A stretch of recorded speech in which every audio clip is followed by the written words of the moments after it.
नमस्कार, आप देख रहे हैं न्यूज भारतवर्ष और मैं हूं आपके साथ रमन राय। सुशांत सिंह राजपूत मर्डर केस पर एक बार फिर से एक नया जो थ्योरी है वो सामने आ रही है, क्योंकि सुशांत सिंह के पिता के सिंह ने पटना में एक एफआईआर दर्ज करवाया है। ये एफआईआर काफी कुछ कह रहे हैं, इस पूरे केस को एक नया रुख दे रहा है ये एफआईआर। आपको बता दें कि इस एफआईआर में 7 पॉइंट्स जो है उनके पिता ने मेंशन किए हैं और उनसे सवाल पूछे हैं। एक तरीके से कह लीजिए तो महाराष्ट्र पुलिस और मुंबई पुलिस ने जो अब तक जांच किया है उस जांच पर भी कई सवाल इस एफआईआर के बाद खड़े हो रहे हैं। जिस तरीके से सुशांत सिंह राजपूत का जो मामला है पूरे देश में इसकी चर्चा थी, लेकिन आज तक जो इसकी थ्योरी है वो सामने निकल कर नहीं आई है कि इसके पीछे का जो राज था वो क्या था। इसको लेकर सुशांत सिंह के पिता के सिंह ने पटना के राजीव नगर थाने में एक एफआईआर दर्ज की। उन्होंने उस एफआईआर में साफ तौर से रिया चक्रवर्ती जो कि उनकी प्रेमिका थी उन पर आरोप लगाते हुए कई धाराओं में उन पे केस किए हैं, जिसमें कि धारा 341, 342, 380, 406,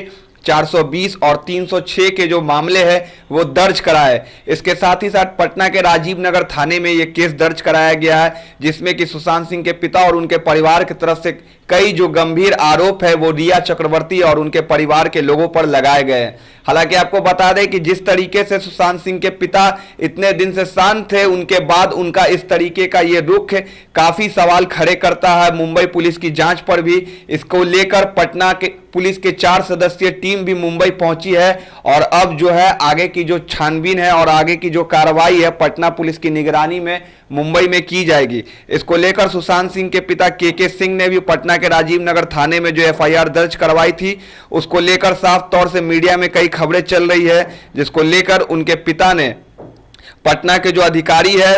राजीव नगर थाने के उनके साफ तौर पे इस समन में लिखा है। आप समन को भी देख सकते हैं, स्क्रीन पे जो एफआईआर की कॉपी है वो भी सामने है, जिसमें कि ऊपर में लिखा हुआ है आरोपिया रिया चक्रवर्ती एवं उसके परिजन इंद्रजीत चक्रवर्ती। उसके साथ ही साथ कई और नाम भी है इस एफआईआर में जो आप देख सकते हैं, जो उनके परिवार के लोगों का नाम इसमें मेंशन किया गया है। और साफ तौर पर इसमें जो आत्महत्या करने के लिए जो सुशांत सिंह राजपूत को मजबूर किया गया है इसको लेकर ये प्राथमिकी दर्ज की गई है। स्क्रीन पे आप देख रहे होंगे साफ तरीके से जो 7 पॉइंट मेंशन किए गए हैं उनके पिता के द्वारा, जिसमें कि साफ तौर पर कहना है कि पैसे को रिलेटेड भी जो मामले थे, जिसमें कि 17 करोड़ रुपए की जो बात उनके पिता कर रहे हैं, उनके बैंक अकाउंट से 15 करोड़ रुपए जो है निकाले गए हैं। उसके बाद उनके पिता का कहना है कि साफ तौर से उनके बैंक अकाउंट्स की भी जांच की जाए। जिस तरीके से पिछले दिनों में उनके बैंक अकाउंट से जो 15 करोड़ रुपए की निकासी हुई थी उसको लेकर अब बैंक का भी इसमें जो है सम्मेलन उस पर जांच की जाए।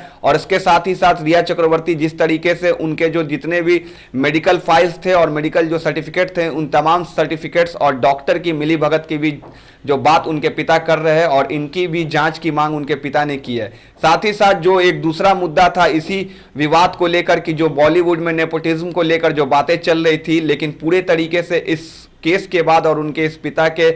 जो एफआईआर दर्ज कराया है उसके बाद इस पूरे मामले ने एक नया रुख पकड़ लिया है, जो कि कहीं ना कहीं पूरे तरीके से रिया चक्रवर्ती के ही इर्द गिर्द ये मामला घूमता है कि जिस तरीके से रिया चक्रवर्ती के साथ आने के बाद सुशांत सिंह राजपूत का जो डाउनफॉल हुआ उसके बाद क्या कारण ऐसे निकल कर आए कि सुशांत सिंह राजपूत ने हत्या कर ली। इसके लेकर उनके परिवार के लोग और उनके पिता की तरफ से भी एफआईआर दर्ज कराई गई है और अब पटना पुलिस की 4 सदस्यीय टीम भी मुंबई पहुंच चुकी है, जिसको लेकर कि आगे जांच होगी, छानबीन होगी। पूरे देश के मन में आज भी ये सवाल है कि आखिर क्या हुआ था सुशांत सिंह राजपूत के साथ कि उन्होंने इतना बड़ा कदम उठाया और उन्हें आत्महत्या करने पर मजबूर होना पड़ा। फिलहाल जो जांच सामने निकल कर आएगी वो भी हम आपको बताएंगे। तब तक के लिए बने रहे न्यूज भारतवर्ष के साथ।